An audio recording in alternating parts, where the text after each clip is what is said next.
രൺതംബോർ ദേശീയോദ്യാനത്തിൽ നിന്നുള്ള ഒരു അപൂർവ വീഡിയോയാണ് ഇപ്പോൾ സോഷ്യൽ മീഡിയയിൽ വൈറൽ. രൺതംബോറിലെ രാജ്ഞി എന്ന പേരിൽ അറിയപ്പെടുന്ന റിധി T124 കടുവ തന്റെ മക്കളോടൊപ്പം ഒരു തടാകം മുറിച്ചു കടക്കുന്ന ദൃശ്യങ്ങളാണിത്.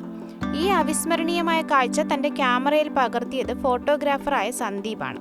ഇൻസ്റ്റഗ്രാമിൽ പങ്കുവച്ച വീഡിയോ ഇതിനോടകം 2 ദശലക്ഷത്തിലധികം ആളുകൾ കണ്ടുകഴിഞ്ഞു.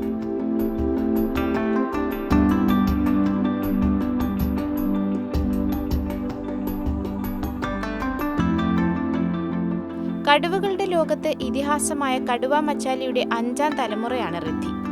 റിദ്ധിയും അവളുടെ കുഞ്ഞുങ്ങളും ഒരു ദ്വീപിലേക്ക് പോകുന്നതിനായി നാഷണൽ പാർക്കിന്റെ സോൺ 3യിലെ രാജ്പോക് തടാകം മുറിച്ചു കടക്കുന്ന ദൃശ്യങ്ങളാണ് വീഡിയോയിൽ. മറ്റ് വിനോദസഞ്ചാരികൾക്കൊപ്പം സന്ദീപ് സായാഹ്ന സവാരി നടത്തുമ്പോഴാണ് ഈ അവിസ്മരണീയ കാഴ്ചയ്ക്ക് സാക്ഷിയായതും അത് ക്യാമറയിൽ പകർത്തിയതും. തന്റെ ജീവിതത്തിലെ അപൂർവമായ കാഴ്ച എന്ന കുറിപ്പോടെയാണ് സന്ദീപ് ഈ വീഡിയോ പങ്കുവച്ചത്.